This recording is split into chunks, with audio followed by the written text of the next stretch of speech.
All right, once again, if I send you an invitation to become a panelist, if you accept it, it means that you'll be able to verbally participate during class. You'll be able to unmute. So you still can keep your video off if you prefer, but that will give you the ability to participate during class. Sometimes during the class, I send it more than a few times just because I don't remember who declined it when more people come in, so forgive me. All right, hi, Sol.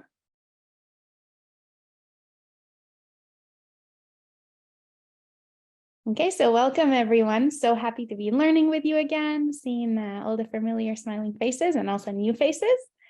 This class is the Poetic of Mishnah, themes and structures with the class is being taught by Rabbi Dr. Avram Wolfish and Rabbanit Dr. Adina Sternberg. Today we have Rabbanit Dr. Adina Sternberg. This class is part of Drisha's ongoing Mishnah project dedicated to the memory of a great lover and a student of Mishnah, Rivka Rosenwein, Zichronah Livracha. Once again, just if I send you an invitation to become a panelist, it means that you'll be able to unmute and participate when the instructor invites questions and during class. When you're not actively speaking, if you can just stay muted, and then you can simply unmute when you would like to participate. You can also engage here in the chat box on Zoom or as a comment on Facebook. With that, I'll turn this to Rabbanit Sternberg. Hi, hello everybody. For me, it's good afternoon. For you, I assume it's good morning. Okay, so it's nice to be back with you. And we are going to study today the Mishnah of Masechet Beitza. So we're doing the first chapter, even though in this course we're trying to broaden our view and usually do 2 chapters or a Masechet. We are going to start with 1 chapter and then we'll broaden our view afterwards to a different Masechet. So we're going to learn the Mishnah of Beitza, the first chapter. I have 3 goals today in our class. Our first goal is to learn Mishnah. Okay, learning Torah is always good and Mishnah is interesting, so we're going to learn Mishnah. We're also going to use the Mishnah, one second, I'll just go back. When we learn Mishnah, we're going to try to understand what it's talking about and to pay attention to the structure, pay attention to the topics, pay attention to the terminology. So that's the first thing we're going to do. Second thing we're going to do is try to see the Mishnah as a commentary, meaning after we read at least the first chapter of the Masechet, we're going to try to see how the Mishnah itself is a certain kind of commentary or an understanding of the Psukim in the Torah. So it's an embodiment of the ideas and the laws of the Torah, but we're also going to try to see it as a certain kind of commentary. How did it understand the Psukim? And we'll see that it really needs a certain kind of close reading of the Mishnah to understand the Psukim, and that the Mishnah is kind of close reading the Psukim. We're going to do it through analyzing the Mishnah and also using the Gemara to help us understand the Mishnah better. So that's our second goal. And our third goal is to kind of try to reflect upon the topic of the Mishnah by going to other Masechtot. So we're going to start with Beitza, but we're going to compare it or contrast it to what goes on in Masechet Shabbat and to better understand what the story Masechet Beitza is trying to tell us, what the theme is, what the ideas are, what's the message. Okay, so that's our plan for today. I prepared another PowerPoint presentation. I hope this time it won't be as overwhelming, but I also sent you previously the sources with a translation to English. The PowerPoint presentation won't have the translations this time. So if you need the translation, use what I sent you previously. Okay, so let me try to share the screen. I hope this is it. Let me know if you see it in a presentation format. Yes, okay. Wonderful. 1 second. Okay, so we're in Mishnah, Masechet Beitza. I even put in another pretty picture of an egg. And we're going to start. Now, what we're going to do is we're going to start with the psukim that underlie the Mishnah itself. Then we'll go into the Mishnah, and then we'll come back to the psukim again. Just one thing I want to say, the Mishnah is called Masechet Beitza, which is a funny kind of name for a Masechet. But it actually deals with Yom Tov. It deals with the holidays. There's a part of the holidays where you're not allowed to do melacha, not chol hamoed. And we'll see soon why it's actually called Masechet Beitza. In some of the sources, it's not called Masechet Beitza, it's called Masechet Yom Tov, because it deals with Yom Tov. Okay, so the first place where we meet Yom Tov, where we meet the holiday, is in Shmot, Perek Yud Bet, when we're talking about Pesach and what we call Chag, what the Torah calls Chag HaMatzot. So it says, "V'haya hayom hazeh lachem lezikaron." So this day should be of memory. V'chagotim oto chag laHashem. You should to make it a holiday, celebrate it. Ledorotechem chukat olam techaguhu. So it's going to be for your generations, forever. You shall celebrate it. Shiv'at yamim matzot ochel. So 7 days you eat the matzah, the unleavened bread. Ach bayom harishon tashbitu seor mibatechem. On the first day, you need to eliminate the leaven from your homes. Kikol ochel chametz, anyone who eats leavened bread, v'nichlata hanefesh ahi miYisrael miyom harishon ad yom hashvi. Whoever eats it, his soul will be cast away from Israel from the first to the seventh day. Bayom harishon mikra kodesh, u'bayom hashvi mikra kodesh. So we have this framework of the first day is a mikra kodesh, what we call Yom Tov, and the seventh day is a mikra kodesh. Kol melacha lo yaseh b'hen. You can't do any melacha, you can't do any work. Ach asher ye'achel lechol nefesh hu levado yaseh lechem. Only things that you need in order to eat, to sustain your soul, that you're allowed to do on this day. From here we have the expression ochel nefesh. That what you're allowed to do on Yom Tov is ochel nefesh, things for the food of the soul. You can remember these psukim. We'll get back to them again next week when we learn Sachim. The next place where we talk about Yom Tov is in a different chapter in Vayikra, Perek Gimel, and there it's brought a little bit differently. Okay, we just need to know the psukim because the Mishnah was written after the Torah, and the Mishnah has the people who wrote the Mishnah, spoke the Mishnah, taught the Mishnah, already have this all in their head. So it's a good idea for us to have it too. So what do we have in Vayikra Gimel? It opens with Vaydaber Hashem el Moshe Remo. So God spoke to Moses. Daber el bnei Yisrael v'amarta alehem. So speak to the people of Israel, say to them, Mo'adei Hashem asher tikreu otam mikrei kodesh ele hem mo'adei. So these are the mo'adim, the special days, the special events that you shall call out, you shall commemorate, and these are mikrei kodesh, days that are called holy, holy days. These are my holidays. Sheshet yamim ta'aseh melacha. So it starts actually with Shabbos. 6 days you do work, melacha. Uvayom hashvi'i Shabbat Shabbaton. On the 7th day, it's a Sabbath. Mikra Kodesh, a holy day. Kol melacha lo ta'asu Shabbati laHashem b'chol moshvotechem. So you're not allowed to do any melacha, any work, any craftsmanship, however we want to translate melacha. And then it starts over again. These are the holidays, which is interesting because we have a double opening to the chapter because we already opened with Ele Moadei Hashem. So we're opening again. We'll maybe discuss that later. So on the first month, on the 14th, we have Pesach. On the 15th day is Chag HaMatzot. Shiv'at yamim matzot ochel. You eat 7 days matzah, just like we saw in the previous psukim. Bayom harishon mikra kodesh yeh lachem. Kol melechet avoda lo ta'asu. So here we see that on the first day, we're calling it a mikra kodesh. In the next pasuk, we'll also call the 7th day a mikra kodesh. But this time, we're not talking about ochel nefesh. We're just saying kol melechet avoda lo ta'asu. You're not allowed to do a melacha that has to do with avoda, a workmanship, a working person's crafts. However you want to translate, we have here this expression of melechet avoda. So this is what you're not allowed to do on Mikra Kodesh, on Yom Tov, however we want to call it.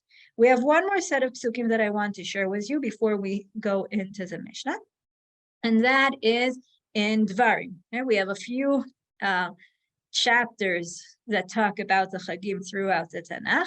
I didn't bring all of them. I'll finish that up at the end of the class. And this one in Dvarim, it tells us, I brought the last part of the chapter. שבעה שבועות תספור לך מהחל חרמש בקמה, תחל לספור שבעה שבועות. So you need to count 7 weeks from when you start harvesting. ועשית חג שבועות להשם אלוהיך, מיסת נדבת ידך, אשר תיתן, כאשר יברכך השם אלוהיך. So you do a holiday of the Shavuot, of the weeks, of the Pentecost, however you want to call it, that has to do with what you're willing to give to God out of the good of your heart from what God has blessed you.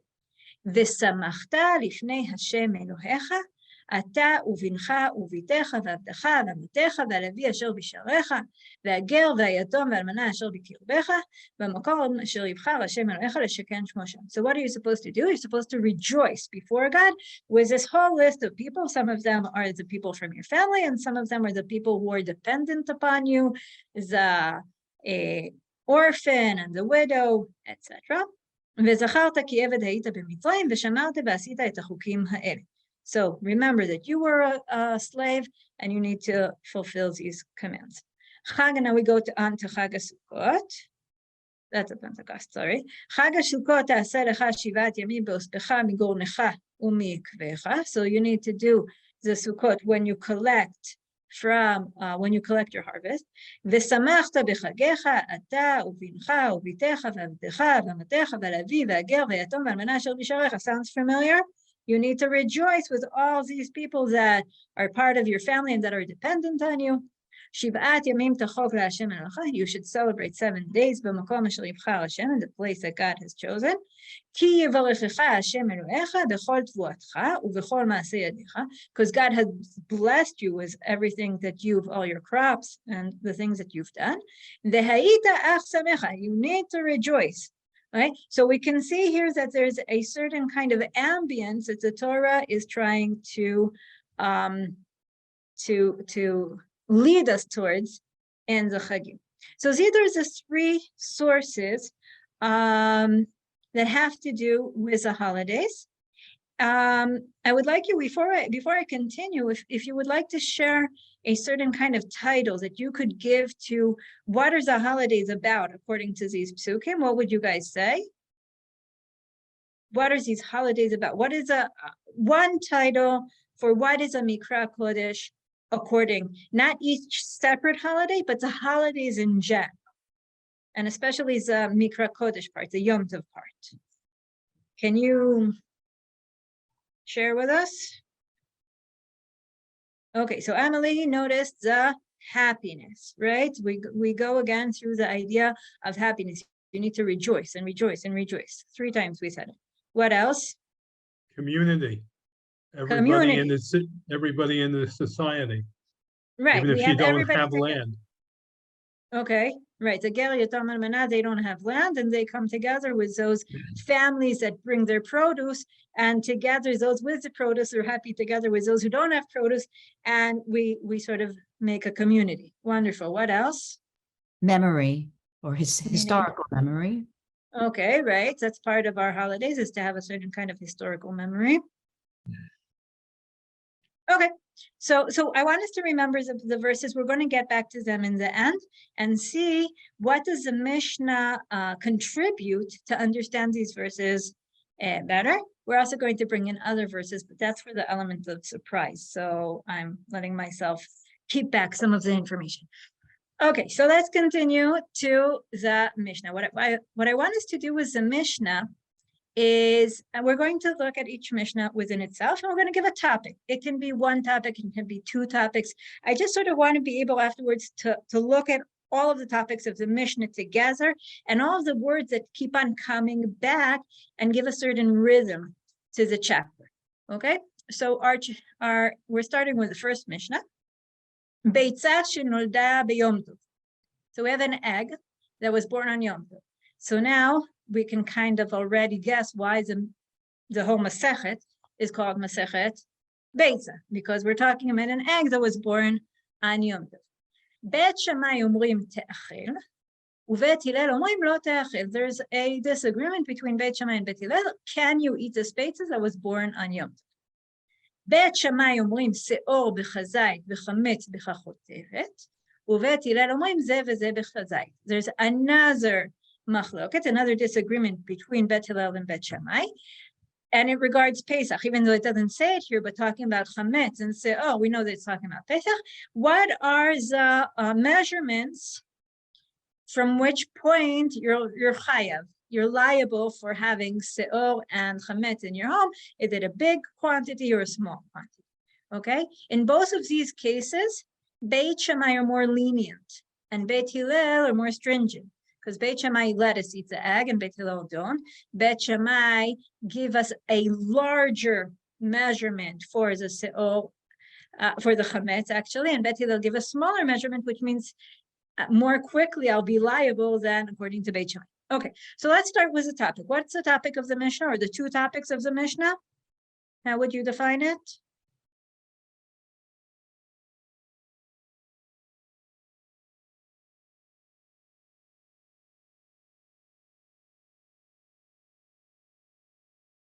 Well, it's holiday rules, things that you can't do on a holiday. And then, but then there's a bait. I don't know. I can't put the two together because one is okay. You don't have to. You don't have to do. Okay, so Emily says food preps. That's a good one. Okay, we'll get back to that one a little bit later. I'll tell you what I wrote down for myself. First of all, I gave it a general topic, Bet Hillel and Bet Shammai disagreements. And that general topic is going to help us also throughout the whole chapter, actually. And the first one is eating yag on Yom Tov, and we have the measurement of leaven and bread, okay? Do we have words here that, Michael, you want to say something? Well, it's also particular food. It's food that is generally permitted, that is forbidden because of a time, not because of the food itself. Oh, that's a very nice. Okay, I like that insight. Okay, maybe it will fit in with the other insights that we have later on. I must say, when you teach Zoom, especially if you prepare a PowerPoint, you have to sort of anticipate what everybody's going to say. So I don't. So every once in a while, there are things that won't be in there, but that's just fine. Okay, let's talk about what words keep on coming back here. So I'll start, and you guys will catch on later on. We have here Bet Hillel and Bet Shammai. We have here Yom Tov, which even though it comes back only once, but I think it's an important word here, and we'll see it later on. And we have here words that I put together, and you guys can tell me what defines them. We have Beitza, Te'achel, Lo Te'achel, Seor, Chametz. All our words here revolve around food, right? Okay. So, well, the Mishnah is talking about food, so that's okay. It's logical that the words that come back will show that off. I'm continuing to our next Mishnah. Hashochet chayav ve'of b'yom tov. Okay, someone slaughters either an animal or poultry on Yom Tov, that they have specific halacha that when you shecht it, the blood that comes out, you need to cover, okay? Bet Shammai omrim yachpor badeker ve'yechaseh. Since you're allowed to make food on Yom Tov, as we saw, then you can also kill the animal on Yom Tov. But then you need to cover up the blood, so you dig and you cover up the blood. ובית הלל אומרים לא ישחוט, אלא אם כן היה לו עפר מוכן מבעוד יום. Bet Hillel say, I don't have a problem with you slaughtering the animal, but I do have a problem with you using dirt that you didn't prepare. ומודים שאם שחט, they agree that if he already slaughtered it, שיחפור בדקר ויחסה, that he can dig with this stick and cover. she'efer kira mukhan. So there's a problem in the text, not my text, the Mishnah text, even though I'm not allowed to say that. Efer kira is that if you have ashes, it's considered prepared. So if we would like to fix a text, we might say that they agree that if you slaughtered, you can dig and cover. And they agree that if you have ashes, you can use that also, because that's also considered prepared. Okay, so now let's continue. And what are the topics of this Mishnah? Or what is the topic of this Mishnah? Ruth, if you're speaking, unmute, yeah. Well, it's again food preparation. Okay, but let's be more specific this time. Okay, so now it's killing an animal before you actually cook it. But so you have to kill it first, and then you have to cover the blood because you have to do that. So there's more things involved. But Okay. Yeah. Okay, so I called it slaughtering birds and animals of Yom Tov with no dirt prepared. Okay, so we have here the idea of the preparation. In here, you spoke about preparation of food. We can add in preparation for the preparation of food, right? Because we have a preparation before the preparation. Okay, what words do we have here or terminology that can help us out here? Things that come back. Jennifer, if you're speaking, unmute yourself. Oh, shochet. Shochet, right? Yom Tov again. We have Yom Tov again. What else do we have again? Dirt, probably. Yeah. Mukhan, prepare. Mukhan is prepared is a good word, right? And of course, Bet Shammai and Bet Hillel, right? Okay, so let's put these all in. Bet Shammai and Bet Hillel, Yom Tov. And this time, the words aren't so much about food, but more about actions. Yishchot, yachfor, yachaseh, right? Okay.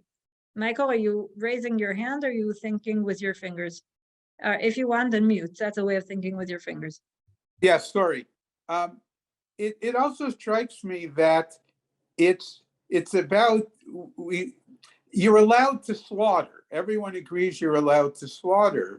The question is on this relationship to the blood that came out, which is not related to the food itself.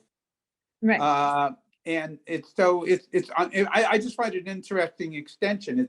Everyone agrees slaughter is permissible. The question becomes about a necessary component of the blood being removed, but that doesn't affect really the food itself.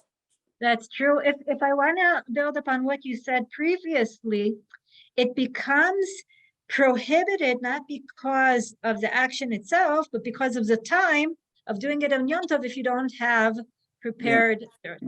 Okay, wonderful. Let's continue to our next Mishnah. Bet Shammai omrim, ein molichin et hasulam mishovach leshovach, aval matehu michalon lechalon, uvet hillel matirim.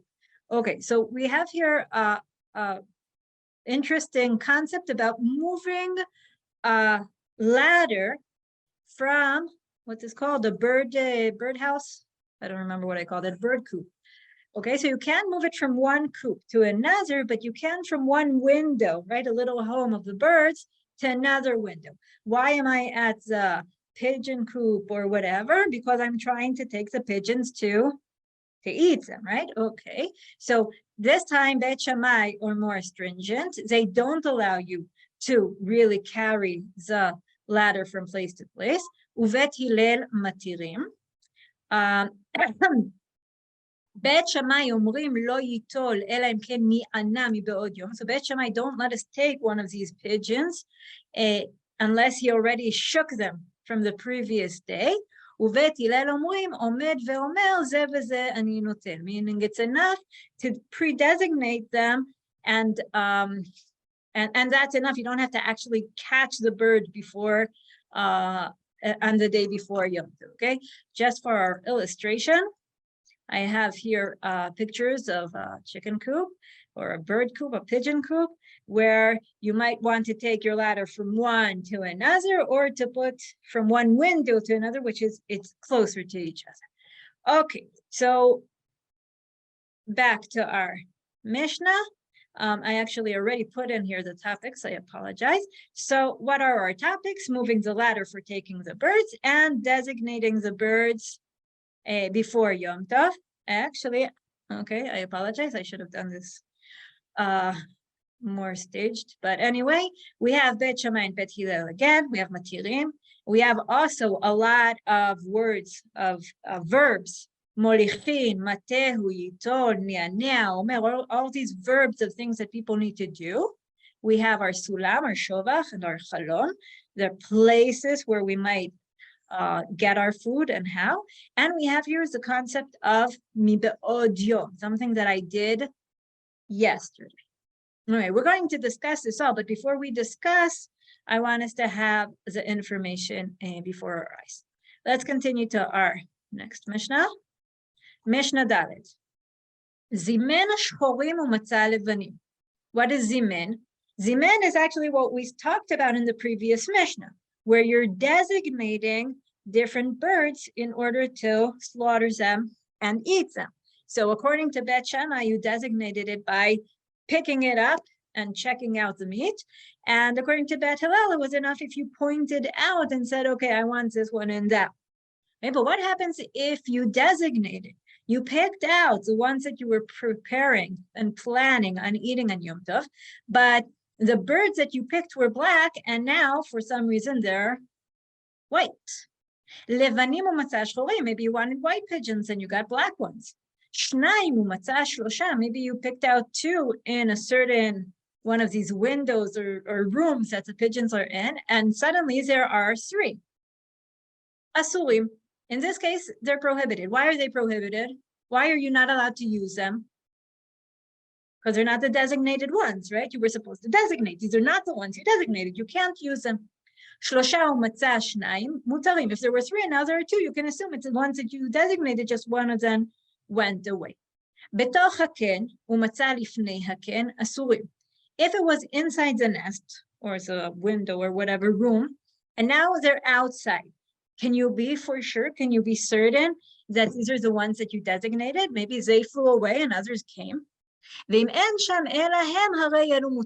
this is the only nest in the area, so they moved around a little bit, it's okay. Okay, so what's the topic of our Mishnah this time? Now, would you define? You need to unmute yourself if you're going to talk. It's Choosing again, the birds you designated. Okay, the birds that you designated, right? Let's see what I wrote. Determining designated birds. Okay, you need to decide if they are the designated birds or not the designated birds. Wonderful. What are the words that kind of catch our eye and sort of build into the semantic fields we've been noticing already?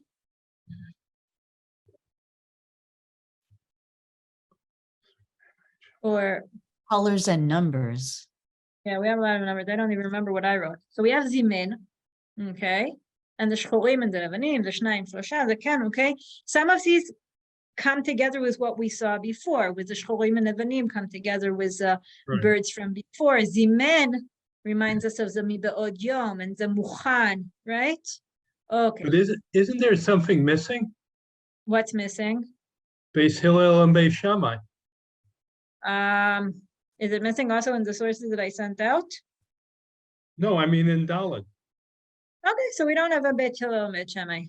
They agree here. But you have it before and you have it after. That's true. They're allowed to agree every once in a while. I Did guess. I, in the sources that I sent you, did I misquote here or am I okay? You're okay. Okay. I just, Okay. It's weird that here that they I think it's part of a continuation to the previous Mishnah. So we're in the framework of the previous Mishnah that according to Bet Shammai you had to really hold on to them, and according to Bet Hillel was enough to point them, but now we're still continuing into the details after you've already done that. Now it's just determining if it's the ones that you picked out or not. I'm continuing to the next Mishnah. I wiped the slate clean because we don't have room. Okay, but we have here now a series of disagreements. Okay, I see that I already put in the topic, so I try to be okay about this, but sometimes I had some glitches. Okay, בית שמאי אומרים אין מסלקים את התריסין ביום טוב, ובית הלל מתירים אף להחזיר. So what are the trisim? These are shutters. Okay, if you'll see on the left bottom, it's like a certain kind of stores that people would open up in the market. So you would open the shutters and show everybody what you have, and then in the end you close it. In certain like shuk areas, you can see that where they have sort of like, in Hebrew you call it a basta. I don't even know if that's Hebrew, but it's like this sort of trying to find the right word, but okay, you understand. So are you allowed to open up shop on Yom Tov? That's interesting. Bet Shammai and Bet Hillel both agree that you can open shop. But the question is, can you open it when you open and close these shutters that actually really close tight, that it makes it seem like you're building the whole structure. Okay, so the problem is building, it's not problem with opening shop. You can open shop because someone's making their meat and they suddenly notice that they don't have garlic, so they can run out to the shuk and get some garlic. In later chapters are going to talk about the question of how do you pay for it, how do you measure it. We're not going to deal with that now, but the concept of getting the food that you forgot or whatever on Yom Tov, adding in the little end of the day things that you forgot, that's okay.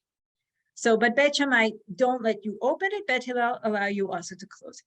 Beit Shammai אומרים, אין נוטלים את האלי לקצב עליו בשר, ובית הלל מתירים. So the eli is the stick that you use to crush the spices. Are you allowed to use it also for cutting your meat or for banging the meat or whatever? According to Beit Shammai, you're not allowed. According to Beit Hillel, you are allowed. Beit Shammai אומרים, אין נותנים את האור לפני הדורסן. What does that mean? Well, part of the problem is if you're slaughtering an animal on Yom Tov, and you take off the skin, it can be skin and it becomes leather. But if you don't do with it something right away, it's going to stay skin and it's going to stay yucky. And then you miss out on a lot of money because leather is expensive. So what are we going to do if I want me to be able to slaughter on Yom Tov, but I have the skin? So Beit Shammai says, what can you do? The skin is what we call moktzeh. You don't have anything to do with it. It's not for the sake of eating. You should just leave it on the side. You can't even pick it up if it doesn't have some meat on it. Beit Hillel allow you to pick it up, and they also allow you to spread it on the ground. And then if people, walk on it, walk on it. Okay, it's kind of like if people want to sit on it, people can sit on it. So Beit Hillel don't say you can actually start working the leather on Yom Tov, but they allow you to do sort of in between things so that it doesn't get lost. אין מוציאים לא את הקטן ולא את הלולב ולא את ספר תורה לרשות הרבים, ובית הלל מתירים. So here we have a whole totally different story. What are you allowed to take out to Reshut HaRabim? I don't know how many of you have an Eruv around your house, but in places where you don't have an Eruv, you're not allowed to take things out of your house. So Beit Shammai say you don't take out the young one, you don't take out your lulav, you don't take out your Torah. And Beit Hillel says that you can. Okay, so I already put here, I apologize, I already put here all of the different topics.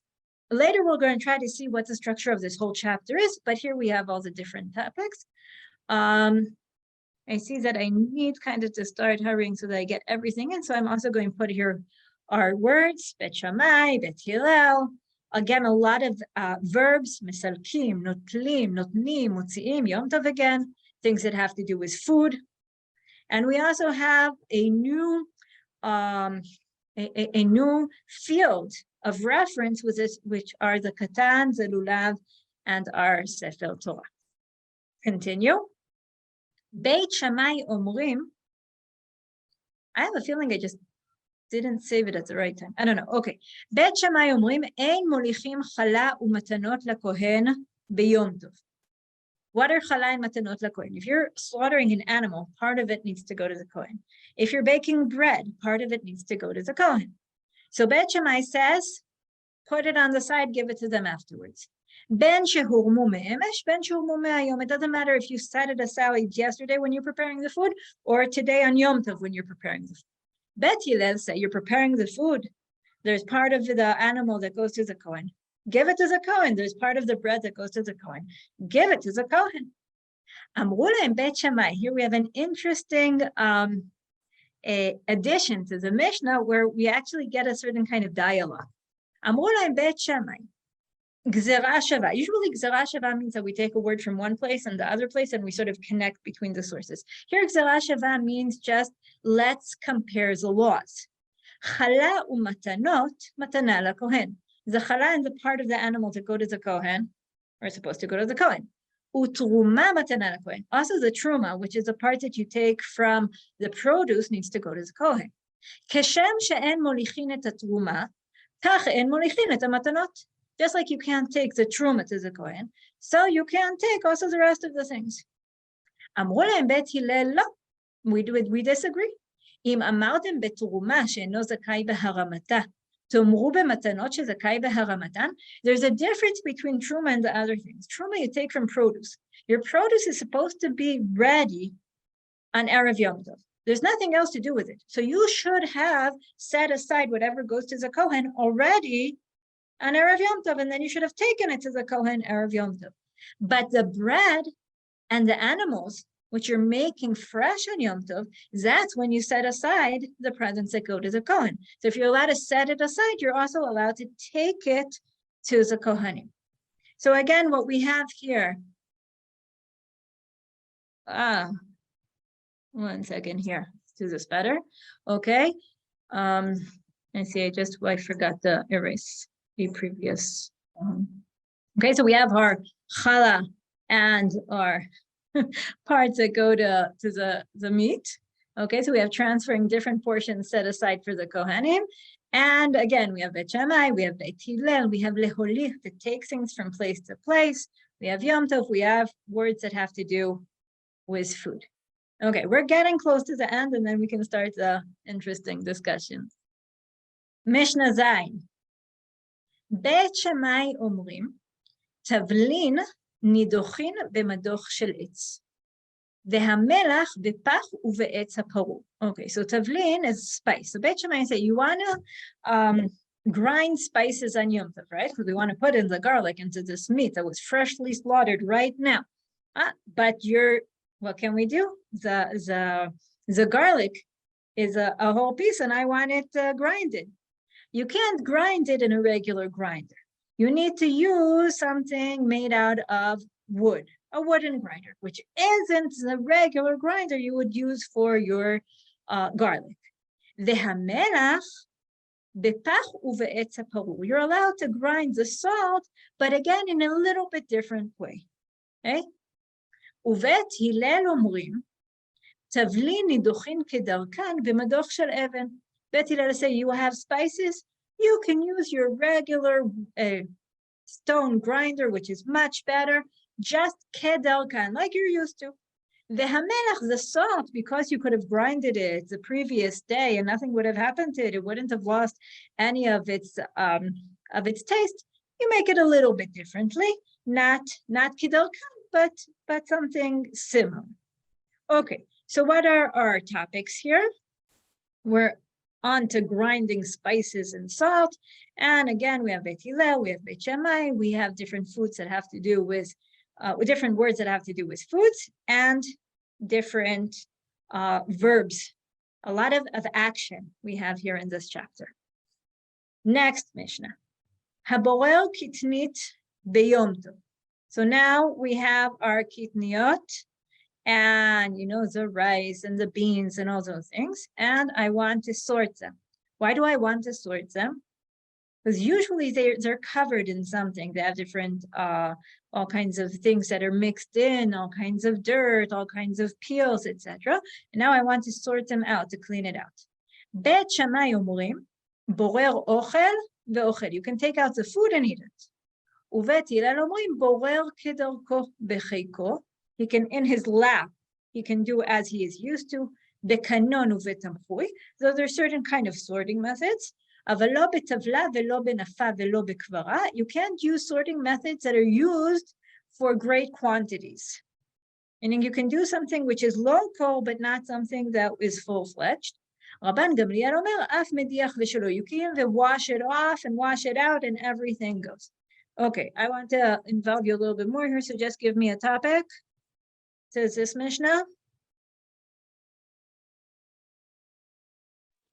Borer, okay? We want to sort food on Yom Tov. And again, part of the discussion here, just like in the previous Mishnah, was, can I do it the regular way, or do I have to do it in a different way because it's Yom Tov? Now, on one hand, I'm making food.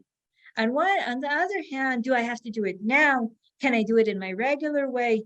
etc. Okay, there's something here that we kind of need to address. Beit Shammai are lean towards do it differently, do it in a more ad hoc type thing. And Beit Hillel say you can do it in your regular way. Just make sure you're not doing it in a commercial way. So you need to make sure not to make it into a whole way against a business. Okay, back to our words.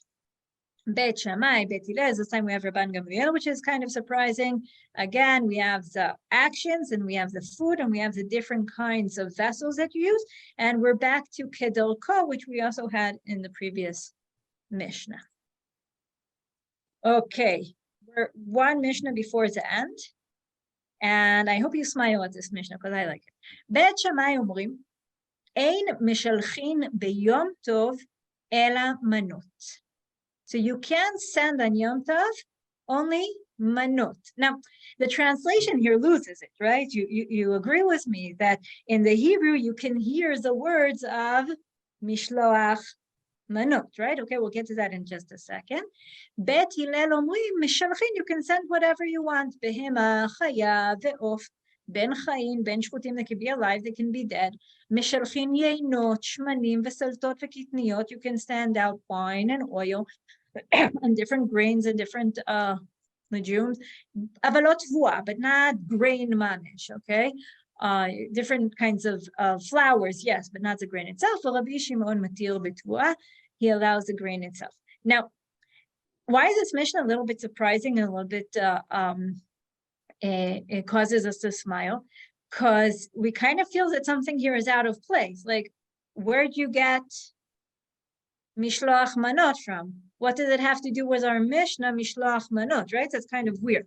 Because I think that most of us, when we think of mishloach manot, we think about the verses in Esther, right?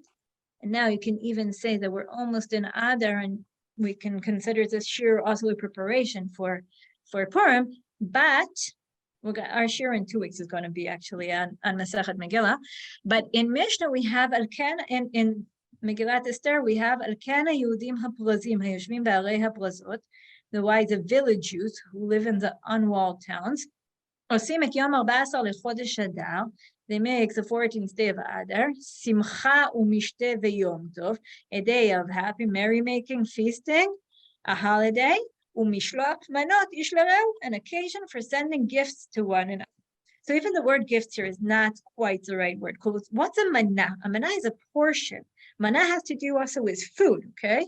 But when we think about this pasuk, it sort of has nothing to do with Yom Tov, except for the fact that this is actually the place in Tanakh which mentions the phrase Yom Tov.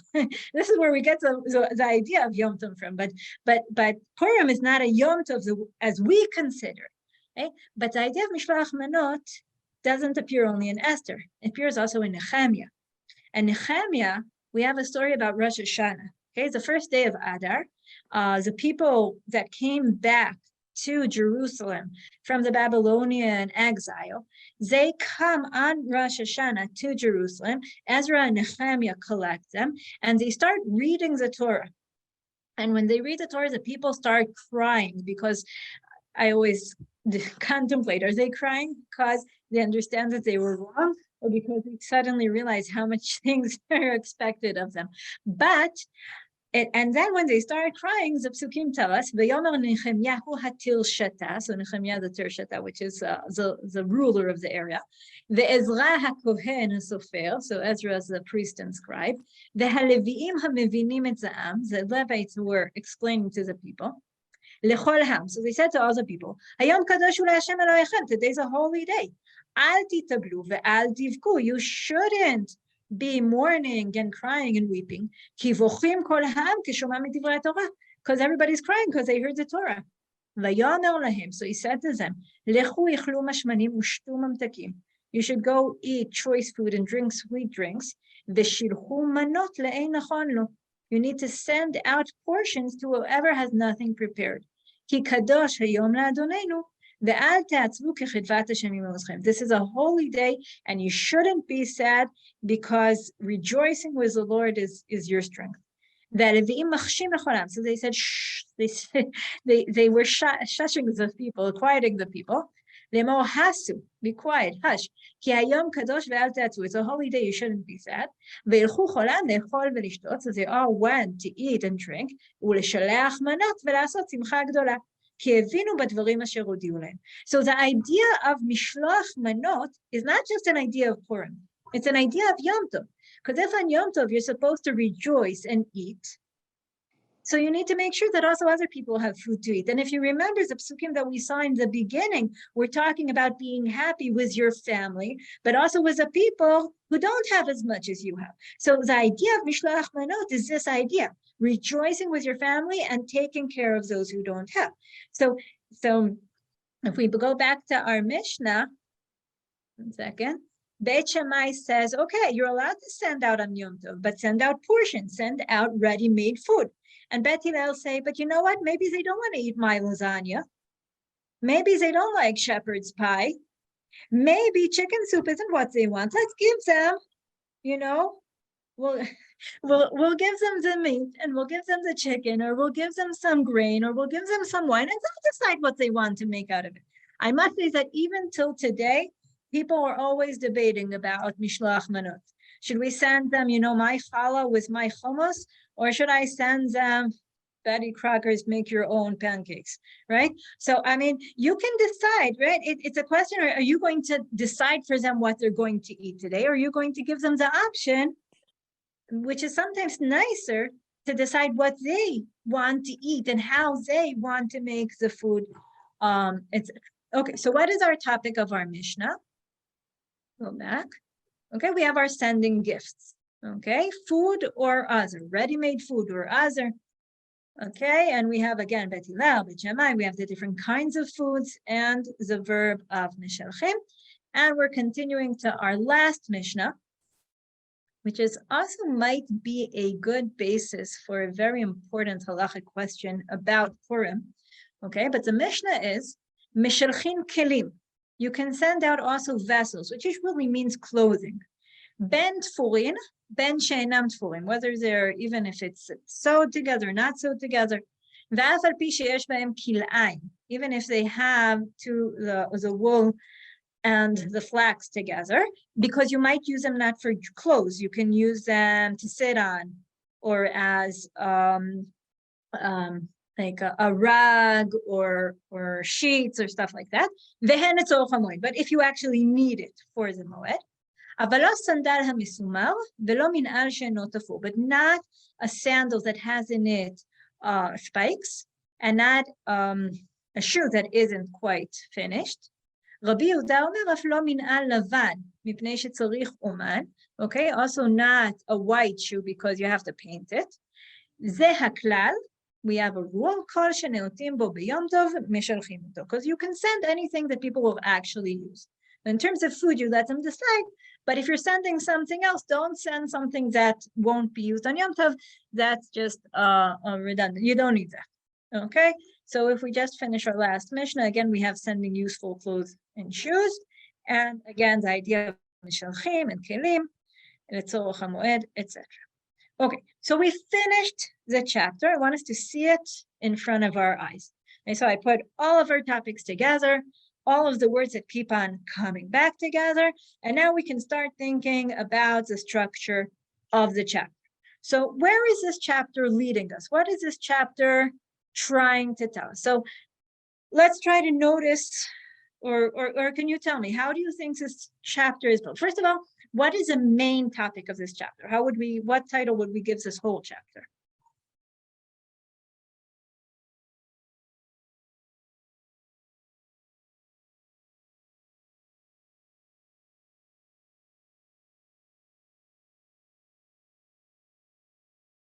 How to Any idea? What? Say that? Celebrating holidays. Okay, that's way too wide. We need Okay. something to, right? Okay, well, so let's go slowly, okay? I think the first few Mishnayot talking about preparing towards Yom Tov, okay? Right, and Agza was born on Yom Tov. I didn't prepare it from before. And I want to slaughter an animal, but the question is, did I prepare the dirt from yesterday? And I want to eat the birds, but the question is, did I designate it from before? right? And then afterwards, I get on Yom Tov and I need to decide if these are designated birds or not. So the first four Mishnayot are actually telling us there are certain preparations you need to make concerning your food before Yom Tov. It's true, you're allowed to do things on Yom Tov in order to make food, but some of it needs to be prepared from before. Maybe the eggs, we can disagree, but definitely the dirt needs to be prepared, and the birds need to be prepared, and putting the ladder in the right place needs to be maybe prepared. Okay, so we have this preparation before Yom Tov. What's the next thing? Afterwards, we need to prepare our food. So now we have our birds and we have our meat, but can I bang the meat? What can I bang the meat with? What happens if I need to get the spices that I don't have? Do I need to deal with the hide? I need to, okay, so I'm preparing towards preparation of the food. And then afterwards, I'm also actually preparing the food. I'm grinding the spices. I'm sorting my legumes. I'm preparing the food. And then I send the gifts that might actually be prepared food. We need to debate. Do I have to send the prepared food, right? After I made all the food, now I can also share it with others. Can I share with others also things that aren't food? If it's going to make them happy that I send them a nice scarf, is that okay also? Or do I need to make them happy only throughout food? Okay, that was a question about Purim. Can you send mishloach manot a plant? Does that work? Right, so that's a discussion in the Rishonim. Is the idea that the other people have something to eat, or is the idea to make other people happy? My late mother-in-law, she hated mishloach manot. She would lock her door, put a big sign, please don't leave anything, and leave for the day. Her Purim Suda was going to a fine restaurant.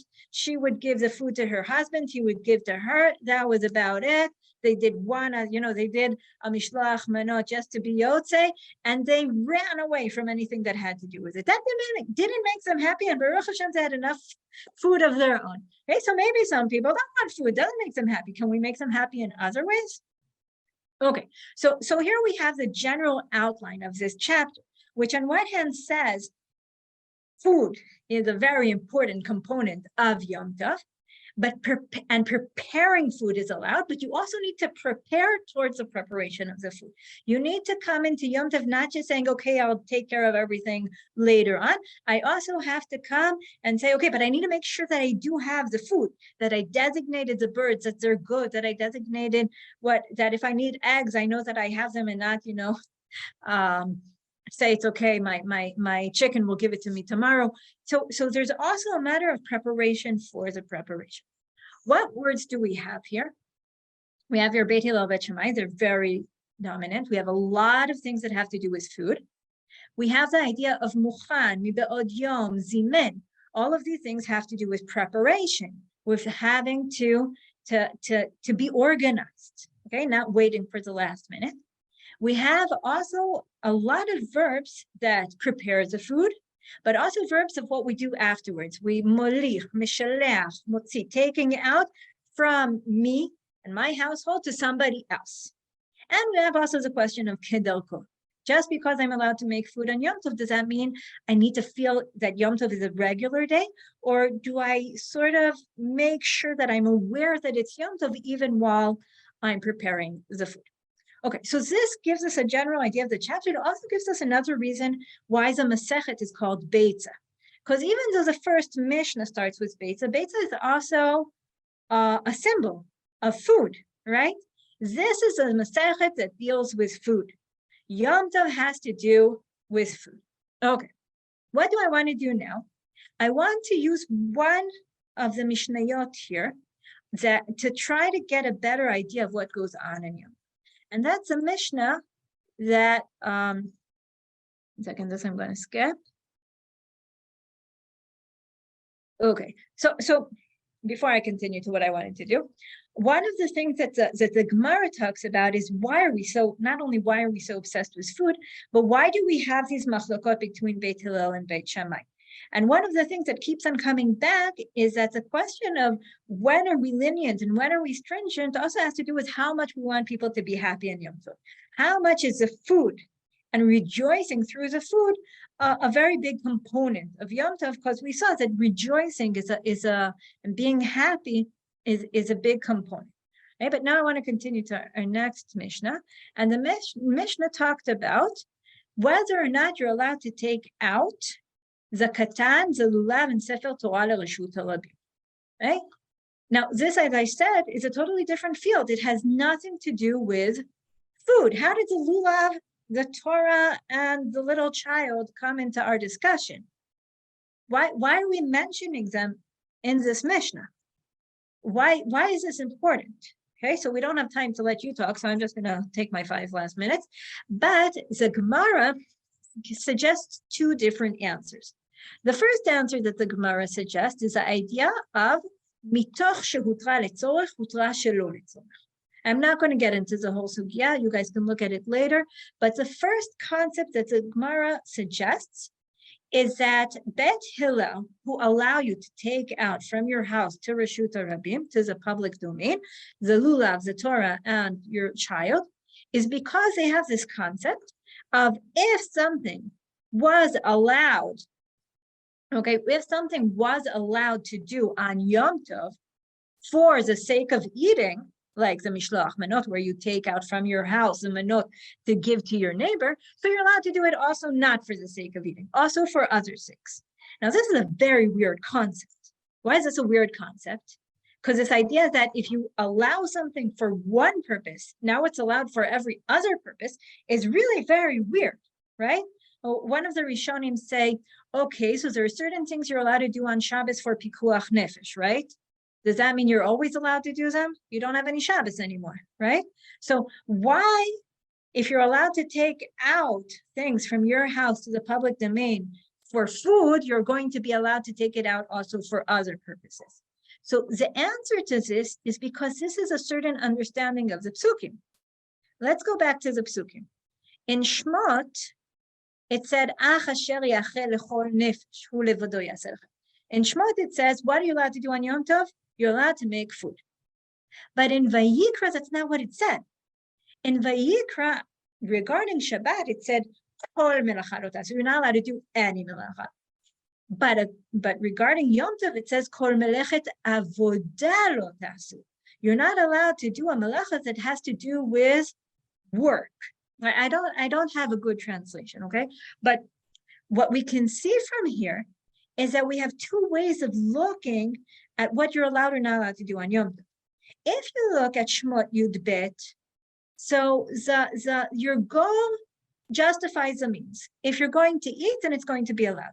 So according to Bet Shammai, if you're sending out food, it's allowed because it's for eating, but it needs to be prepared portions.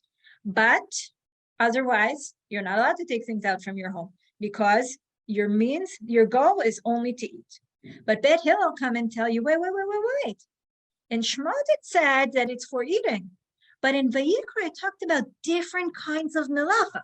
There's melechet avodah, and there are other kinds of melachot. So some melachot are prohibited, and some melachot are permitted. How am I going to know? The melachot that you need for making food for the ochel nefesh are not melechet avodah. There are different kinds of melacha. The Ramban calls them, I should have highlighted it, he calls it melechet hana'ah, okay, melachot for enjoyment. Now, I don't know if the Ramban himself enjoyed cooking. Maybe he just enjoyed the eating that comes from the cooking, but he says, this is not work. This is a barbecue, right? These are 2 different things. But then you can say that we have a list of melachot. There's a list of melachot that are melechet avodah, and there are melachot that aren't melechet avodah. So if the melacha is allowed because you need it to make food, then it's not on this list, it's on this list. As mitoch shehutra letzorech, since it's allowed, that considers it a different kind of melacha. So here we can understand the very big difference between Bet Hillel and Bet Shammai. Bet Hillel say, I'm looking at the process. Is a process allowed or is a process not allowed? Bet Shammai say, I'm looking at our goal. Does this justify the means or not justify the means? So that was the first answer that the Gemara gave. But the Gemara gave another answer. And the other answer that the Gemara gave was that maybe there's no prohibition to take out of your home on Yom Tov. Any Yom Tov. On Shabbos, yes. on Yom Tov, no. And now I just want to show you that if you go to Masechet Shabbat, the first Mishnah in Masechet Shabbat has to do with taking things out of your house. Yetziat Shabbat, Shtayim Shem Arba. I'll also tell you that a great portion of Masechet Shabbat has to do with what you're allowed to take out of your house and what you're not allowed to take out of your house. It's like, I wouldn't say half, but about a third of Masechet Shabbat, and that's without talking about Masechet Eruvin. So the Mishnah, so the Gemara says, maybe Bet Hillel, Bet Shammai aren't talking about the process versus the goal. Maybe they have something about taking things out on Yom Tov. And here I want to just, again, I have 1 minute. Okay, I don't have 1 minute. I'll take 1 minute. I want to suggest that this is another understanding about what's the difference between Shabbat and Yom Tov. Sal, you said this is to differentiate Shabbat from Yom Tov. There's a very big difference from Shabbat and Yom Tov. Shabbat, what's the idea of Shabbat? Shabbat, we just read in the Torah about Zaman. What were people supposed to do on Shabbat of Zaman? They were told, stay at home. Don't go out, right? That's what you need to do. Everything you have, you already, and everything you need, you already have. All you need to do is, but what does God expect of us on Yom Tov? Shalosh pamim b'shana yira'eh kol zchucha el pnei Adon Hashem. On Yom Tov, you're supposed to go out of your home. You're supposed to go to the mikdash. You're supposed to meet people. You talked about community before. Rejoicing is part of a communal thing where you're all going out of your home. Now, just imagine it. You're leaving your homes. You're going to Jerusalem. You're going to this pilgrimage of the 3 times of the year in order to meet God in the mikdash. Obviously, you can't bring all your food from home and you're going to need to make it there, right?